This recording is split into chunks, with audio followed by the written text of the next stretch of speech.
I wish I could marry you, she posted about her ex 1 week before our $75K wedding. I commented, hope your wish comes true, packed her bags and canceled everything then.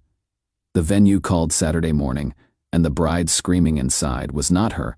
I am Brandon, 29M, own a small construction company that has been doing pretty well. My parents Robert and Diane have some money. Dad's in real estate, mom's a lawyer.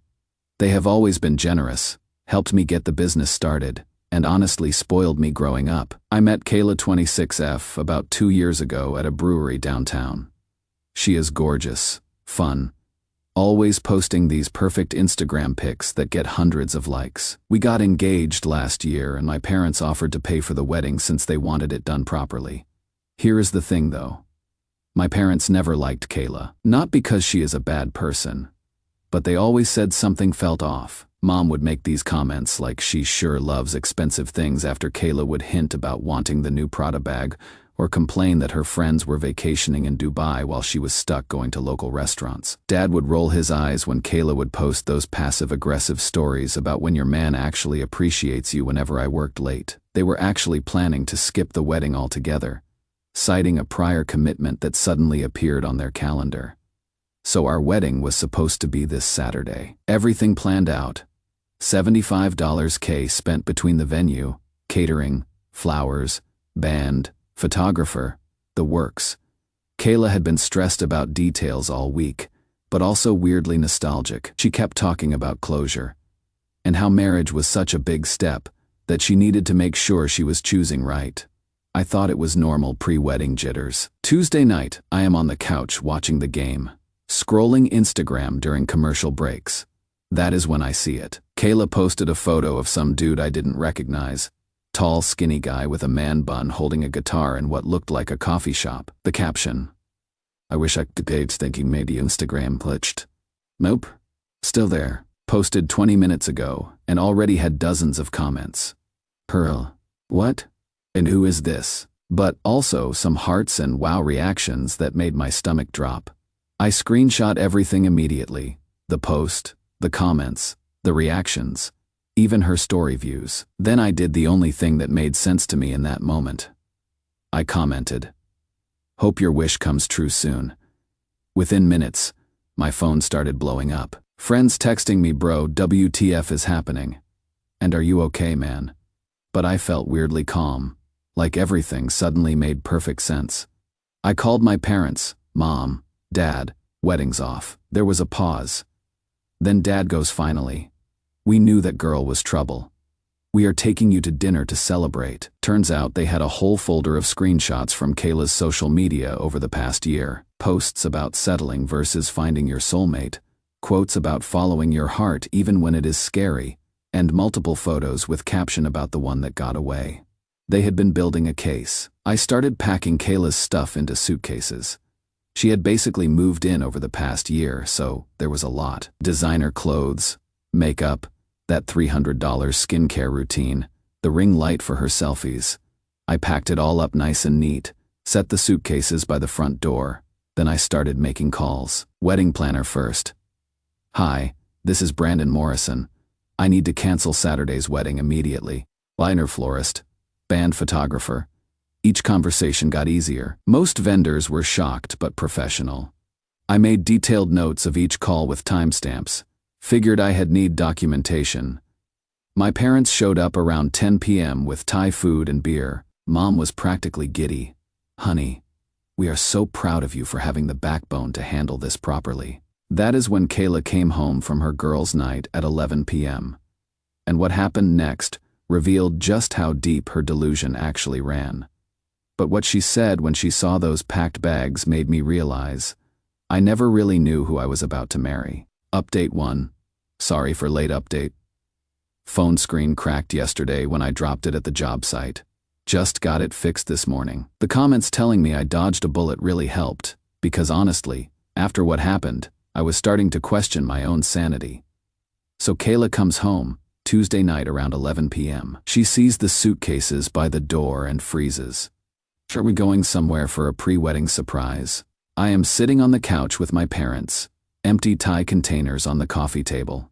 Nope, you got your wish. Derek can help you move. Her face went white. Derek, how do you? Wait, you went through my phone. Didn't need to. You posted it for the whole world to see. Turns out Derek is her ex from college. They dated for 3 years. Broke up when he decided to pursue music instead of getting a real job. Classic wannabe musician story, plays coffee shops for tip money. Lives in a studio apartment with 2 roommates. Drives a 2004 Honda Civic, with duct tape holding the passenger door shut. But here is where it gets crazy. She doesn't deny the post. Instead, she goes, "Brandon, that was just me getting closure. I needed to know for sure before I committed my whole life to you." My dad stands up. "Young lady, posting about wishing you could marry another man 1 week before your wedding isn't getting closure. It is making a choice." "But I chose Brandon," she says, starting to panic. "I am here, aren't I? I am wearing your ring." My mom pulls out her phone and shows me screenshots that Kayla's own friends had been sending them. Late-night conversations about what if we hadn't broken up. Photos of their friendship coffee dates that looked suspiciously like romantic meetups. And multiple posts about how some people are meant to be together but meet at the wrong time. The kicker. She had been asking her followers to vote between posting photos with me versus photos with Derek. Like we were contestants on a reality show. "You have been dating both of us," I tell her. "Just one of us didn't know it was a competition." She loses her shit completely, screaming about how I am ruining her life. How she is going to look like an idiot. How this is the biggest overreaction in history. She is throwing around words like psycho and controlling while simultaneously begging me to just think about this logically. My mom has had enough. "Honey, the only psycho behavior here is emotional cheating while planning a wedding. Get your things and go." She calls Derek while standing in our living room. "Derek.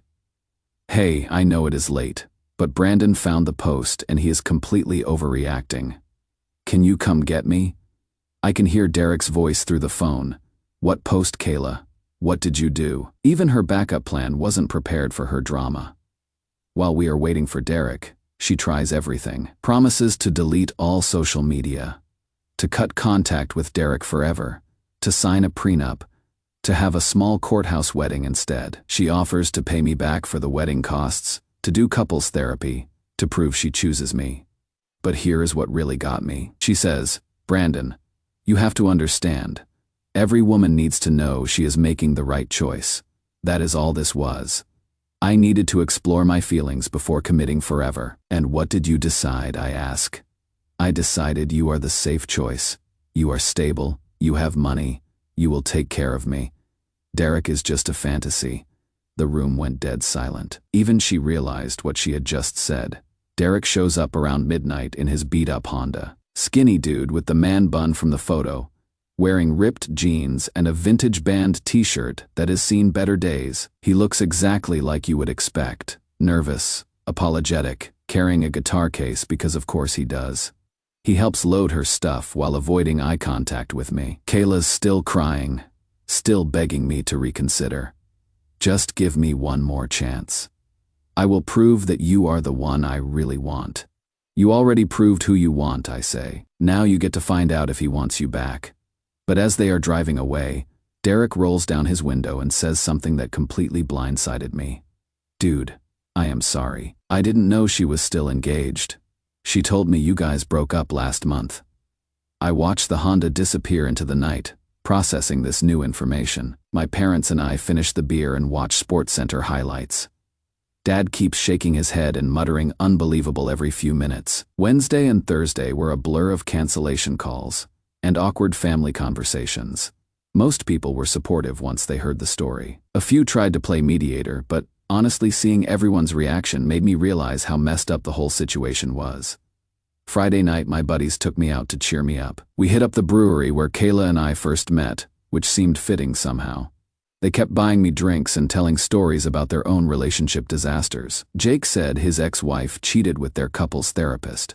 Made my situation seem almost normal. But Saturday morning, I woke up to a phone call that made me realize this whole nightmare was just getting started.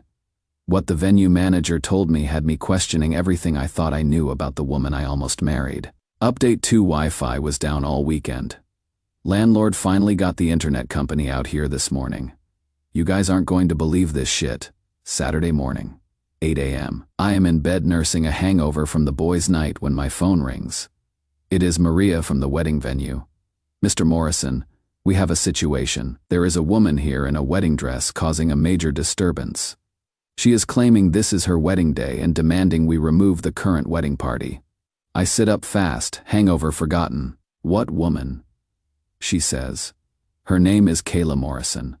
She is very upset, sir. She brought what appears to be her own wedding party, and they are refusing to leave. Should we call the police? Kayla Morrison. She was already using my last name. I tell Maria yes, definitely call the police, and that I will be there in 30 minutes. I throw on clothes and speed to the venue. When I pull up, there are 2 cop cars in the parking lot. A small crowd gathered outside, and I can hear screaming from inside the building. Inside, I find Kayla in her full wedding dress. The $3,000 one we picked out together, screaming at a bride who is clearly not her. This poor woman is in tears. Her wedding party looking terrified. The groom ready to throw hands. But here is the kicker. Kayla brought backup. Her mom, her sister, and 2 bridesmaids are there in full wedding attire, acting like this is completely normal. Get out, Kayla's shrieking. This is my wedding. We booked this venue. Check your records. Officer Martinez, this older Hispanic guy who looks like he has seen everything, pulls me aside. Are you Brandon Morrison? Yeah, that is me, sir. Is this your fiancée, ex-fiancée as of Tuesday night? I canceled the wedding and told all the vendors. He shows me a photo on his phone. She is claiming you never canceled anything, and showing us these text messages as proof. The messages are from Kayla to herself, sent from a second phone number, pretending to be me saying things like cannot wait to marry you baby and see you at the altar. She had created an entire fake conversation to prove the wedding was still happening. Officer Martinez nods and walks over to Kayla. Madam, you need to leave immediately. This wedding was canceled. You are trespassing, and you have committed fraud with those text messages. Kayla sees me and runs over, her dress trailing behind her like a tornado. Brandon, thank God you are here. These people are trying to steal our wedding. Tell them we are getting married today, Kayla. Our wedding was canceled 3 days ago. You know this. She looks at me like I am speaking a foreign language. No, it wasn't. You never officially canceled anything. We just had a fight. Couples fight before weddings. It is normal. The other bride walks up, still crying. Is this your psycho ex? She tried to physically remove my grandmother from her wheelchair. I apologize profusely to the couple, explaining the situation. The groom is surprisingly cool about it. Says his bachelor party had similar drama with his buddy's ex showing up uninvited.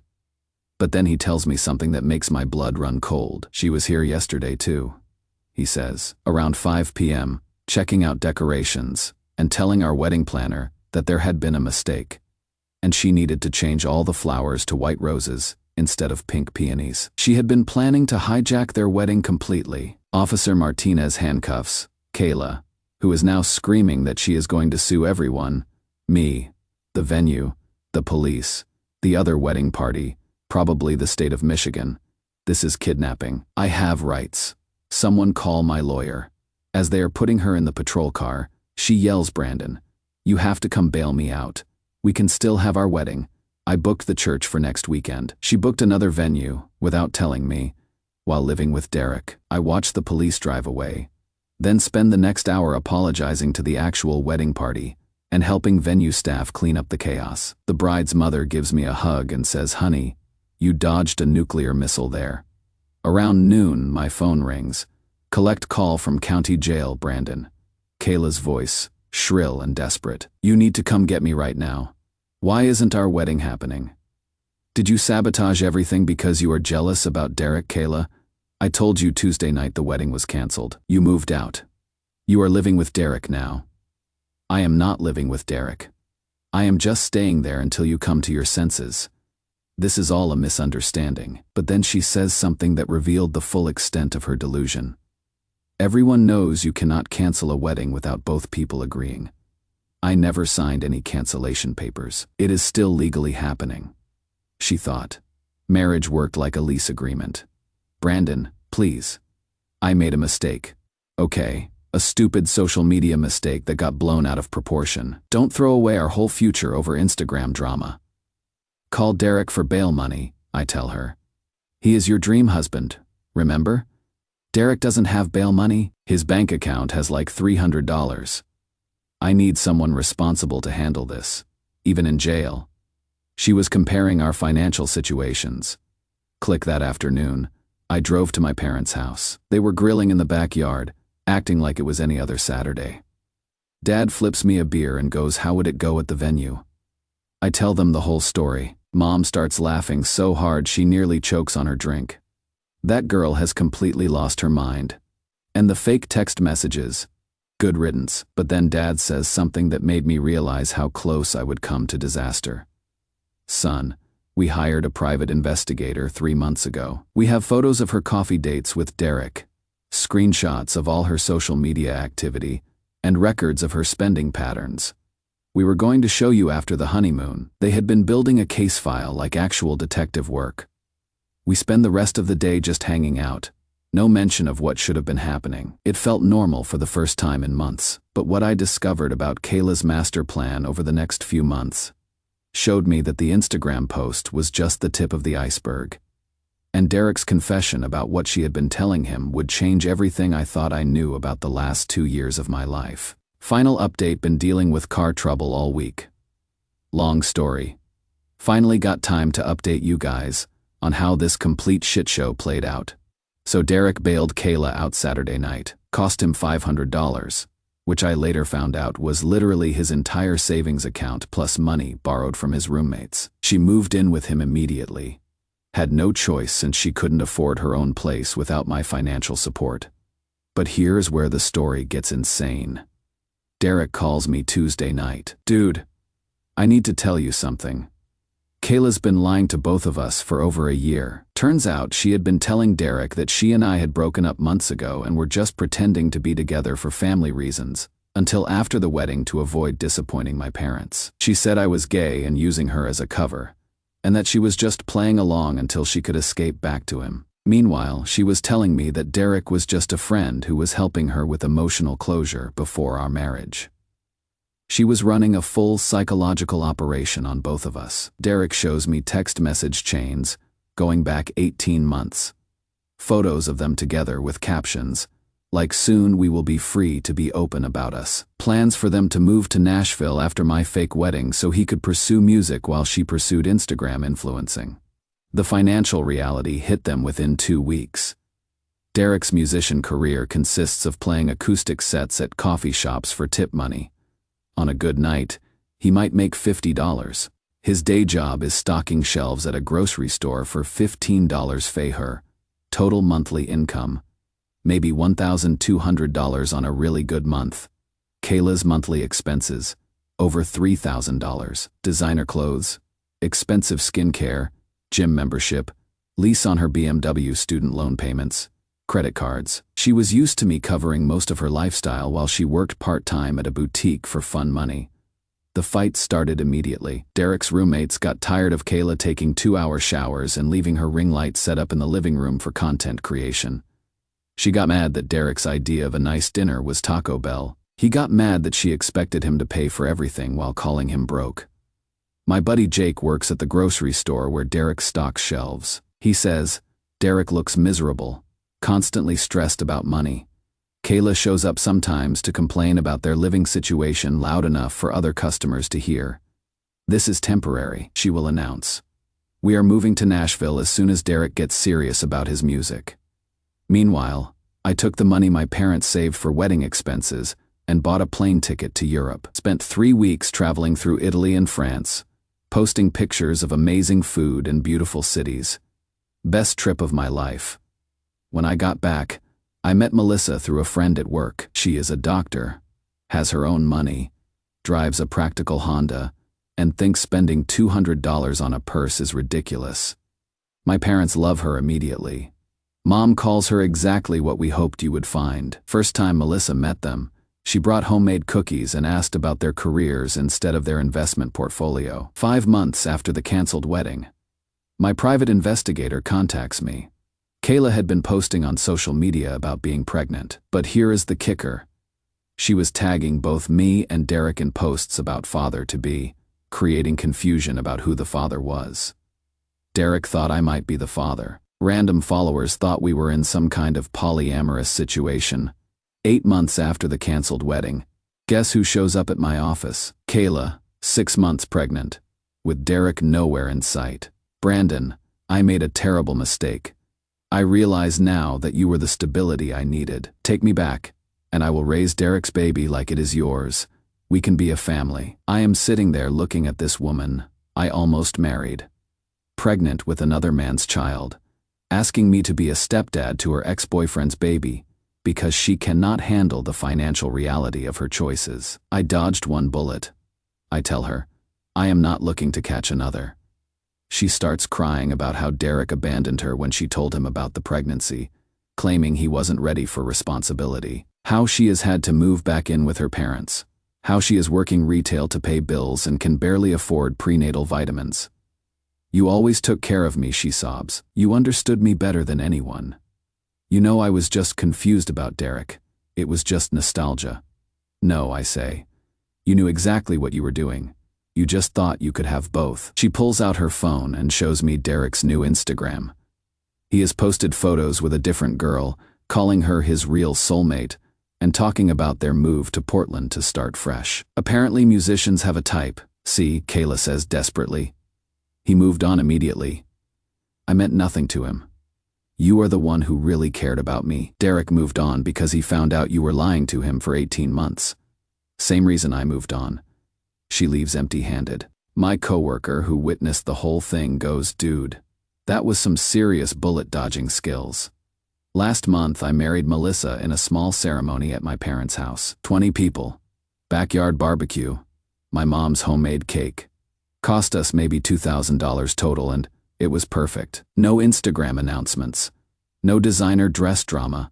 No ex-boyfriends making surprise appearances. Melissa's idea of wedding planning was ordering flowers from the local grocery store and asking her sister to take photos. Kayla still occasionally likes my old Instagram posts from like 2 years ago. Melissa thinks it is hilarious. Your ex-fiancé is still keeping tabs on you while dealing with a newborn and an absent baby daddy. Derek's band actually made it to Portland, and according to Jake, they are playing bigger venues now. Still probably making poverty wages, but at least he is following his actual dreams instead of being someone's backup plan. Sometimes I wonder what my life would have been like if I hadn't seen that Instagram post. Probably would have gone through with the wedding, spent years dealing with someone who thought Derek was her dream husband while I paid for her lifestyle. Maybe would have gotten divorced after she eventually left me for whoever seemed more exciting that week. Instead, I am married to someone who thinks I am her dream husband, and has never felt the need to post about it on social media to get validation from strangers. My dad was right. Sometimes family knows best, and sometimes the best wedding gift is no wedding at all. The private investigator bill was $3,000, worth every penny. Thanks for following this crazy story, guys. Life's good.